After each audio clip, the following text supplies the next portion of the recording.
What's up, guys? Welcome to Daily Dose of Reddit. This is your host, Zach, and today's subreddit is r/StoriesAboutKevin. Alright, this story's called My Cousin is a Kevin Who Doesn't Understand How Gravity Works. So this story is about one of my younger cousins. He's currently 14. He is very short. I don't know his exact height, but around 4'4", I should add. This will be kinda important in this story, in my opinion. So this is back when Kevin was 9 and I was 12. We were visiting for family fun, just wanted to see my grandmother. We were at a place that rhymed with Harry Ling for a lunch. I have Dairy Queen? Do you have Dairy King where you live? What is this, China? Funny, because they never had a king, they had emperors. And a lot of their population is lactose intolerant. This restaurant had a strange building structure. Near the front door was a rock wall wall. But instead of rocks, it was misplaced bricks. Because of this, there were plenty of ledges and places to stick limbs. You can probably see where this is going. So we were all sitting inside and eating, most of us at least.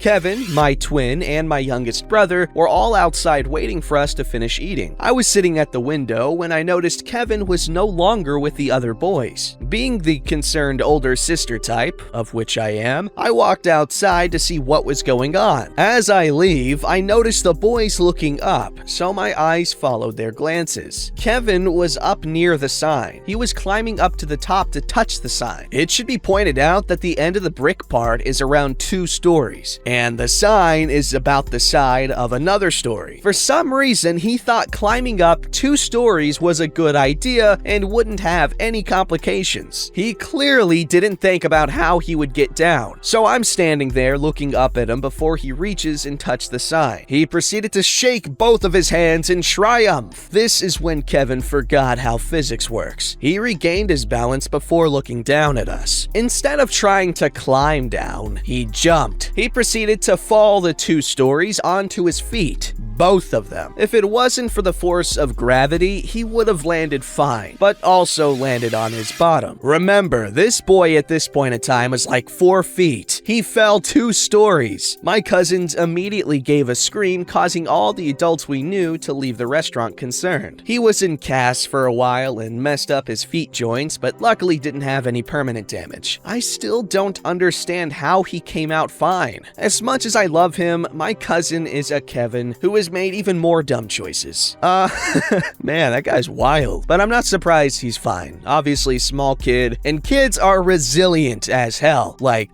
try taking the same fall in your 40s, you're not walking again. Humans are already resilient enough as is. Like, for instance, we break a limb, most other animals just die of shock. Us, we heal, and pretty quickly, relatively speaking. But for like a horse's leg breaks, that horse is getting put down. It's getting shipped off to the glue factory.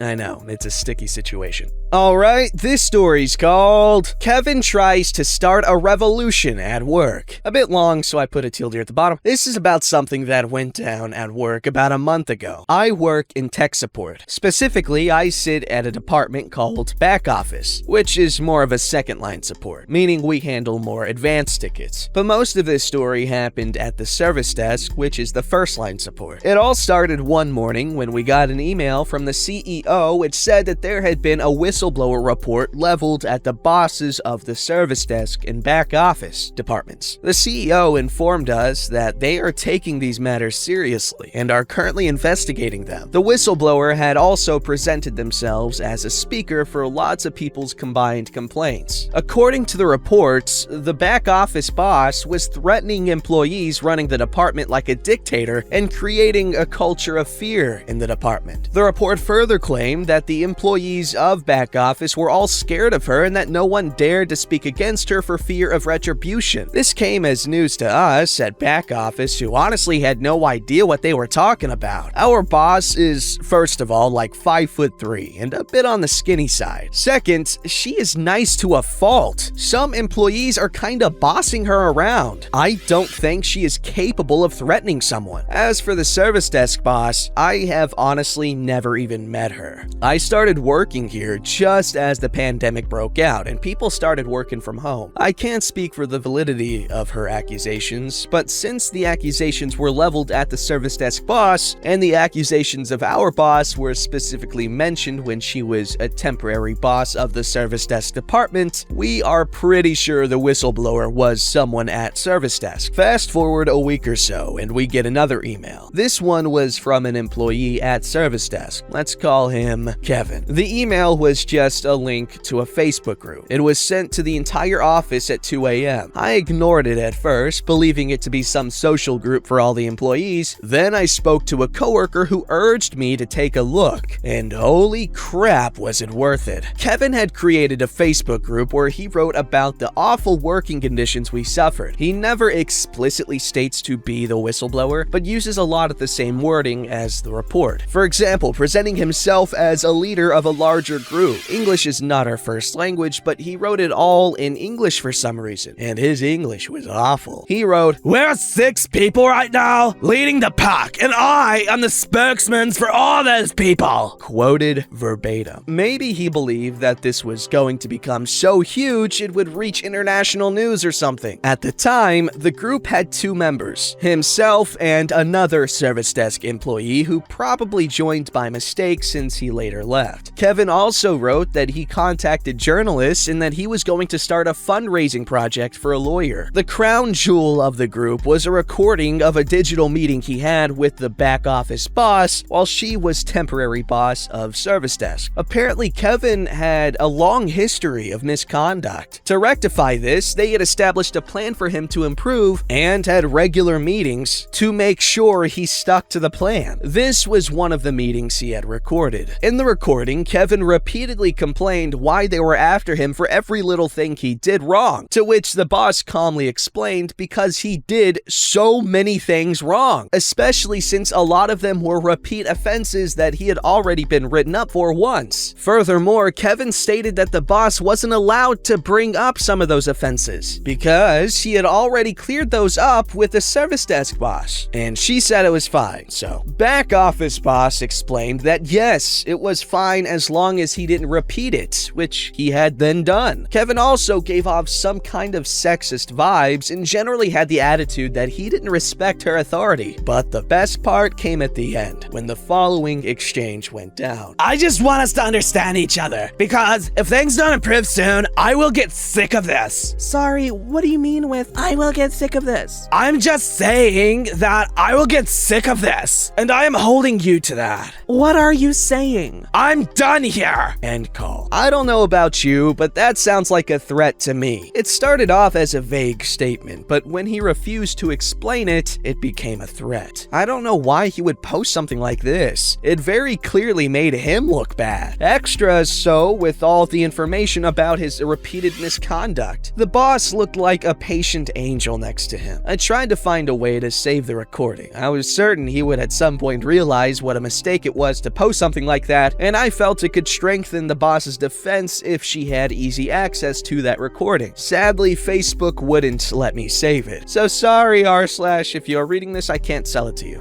As it turns out though, Kevin's crusade against our bosses was just getting started. He posted a screenshot of an email conversation between him and a higher-ranking boss where he stated that he didn't want to have his meetings with back office boss alone because he felt threatened by her. Higher-ranking boss said that back office boss was there as a representative for the company, but that he was free to include a union rep if he wanted one. She even offered to make sure to postpone the meeting to make sure he could arrange it. According to Kevin, this was just confusing legal mumble jumble. Again, quoted verbatim. The screenshot also included the boss's full name and company email address uncensored, and this was a Facebook group. Kevin then posted a link to a blog that talked about how to spot if someone was possessed by Jezebel, as in the biblical Jezebel, and how possessed people would present as manipulative and threatening. So Kevin was basically implying our boss was possessed by a demon. If I was CEO, I would have considered this guy a security risk at this point and have security escort him out of the building, but he stayed. Next up was another recorded meeting with back office boss. This time it revealed that he had tried tried to cheat with his time reporting. One day, he had been 30 minutes late. After clocking in, he had opened up the program and manually changed his clock-in time to make it look like he was on time. He denied this and said he was only 30 minutes late, as if that's much better. The boss pointed out that the logs clearly show that he edited it, and that he could check the logs himself if he didn't believe her. He refused to do so. The company also allows us to take up to an hour of every week to go exercise. Kevin had claimed this hour on a day where he only worked 2 hours. The boss said that it's not against the rules, but it's frowned upon, as they prefer you take it when you work longer days. Kevin blew up about this and asked why they were prosecuting him for something that's allowed. The boss again calmly explained that he is not being prosecuted for it. They are simply asking him not to do it again, especially not mixed with all the other misconduct. Lastly, they talked about how Kevin had forgotten his laptop charger at home one day and had to go home during his lunch break to get it. The bosses had asked him to check out if he was going to take longer than an hour break. Kevin had promised he would be back on time. His phone activity showed that he had been over an hour late and tried to get away with it by not telling anyone. When asked about this, Kevin tried to excuse himself that he had spent his lunch break traveling back and forth from home. He had extra time to eat lunch. He went as far as to ask her if she wanted him to starve. She simply responded, No, we wanted you to check out when you traveled home. We don't want you to try to claim a salary for going home to pick up something you forgot. After that, Kevin mostly just posted some random self-aggrandizing posts where he would talk about how rough we had it and how brave he was for speaking out. He really didn't seem to understand his post did nothing but make him look worse. I don't know if a single person agreed with him that we had poor working conditions. Kevin asked others to email him their stories so he could post them anonymously in the group. No story was ever posted, yet Kevin still talked about this as if he was leading some glorious revolution against some tyrants. When the CEO sent out an email saying that the whistleblower investigation was concluded and that the conclusion was that there was no grounds for the accusations, Kevin was not happy. He made a lengthy post about how the bosses were all liars who protected each other from fault, then concluded by saying that it's not over. Journalists were almost certainly digging into their misconduct and would soon blow this case wide open. After that, I went on vacation for a month and mostly forgot about it. According to my coworker, he posted one more meeting. In this meeting, it's revealed that he was caught manipulating the call logs, reporting calls as being longer than they really were, or even making fake phone calls to excuse not working. Employees can do this, but they keep logs of all alterations. His name was all over the thing. I don't know the exact details because I never got to listen to this myself. My next interaction with this came last Monday when I returned to work. I was greeted by an inbox full of emails to sort through and found a really odd one. It simply said, Unfortunately, I have to reschedule our meeting. I hope you understand. It was sent during my first week of vacation. Then I recognized the name, Kevin McKevin, and it all came back to me. The email wasn't even addressed to me. It was sent to the CEO, and Kevin CC'd the entire office. Who sends an email like that to the CEO? He didn't even give a reason for why he needed to reschedule. I looked for the Facebook group to see if there were any new developments, but the group was gone. I spoke to my coworker about it, and he informed me about the last recording and told me that the group had gone down last week. That meeting that Kevin tried to reschedule was the meeting where the company was going to fire him. Apparently, their incredible patience with this buffoon had finally come to an end. So I am sad to report that the leader of the Popel has fallen. You know what? He was brave enough to take a stand. Where were you?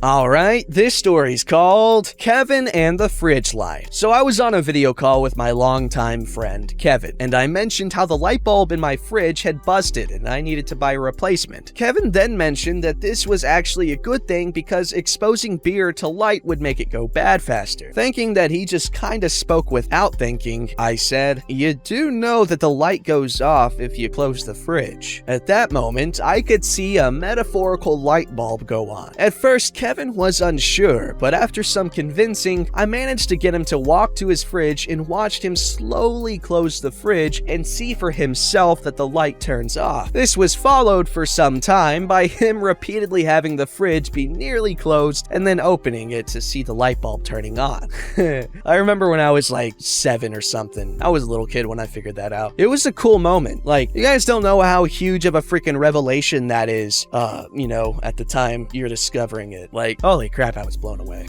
Don't forget to like, subscribe, and hit that bell to never miss an episode.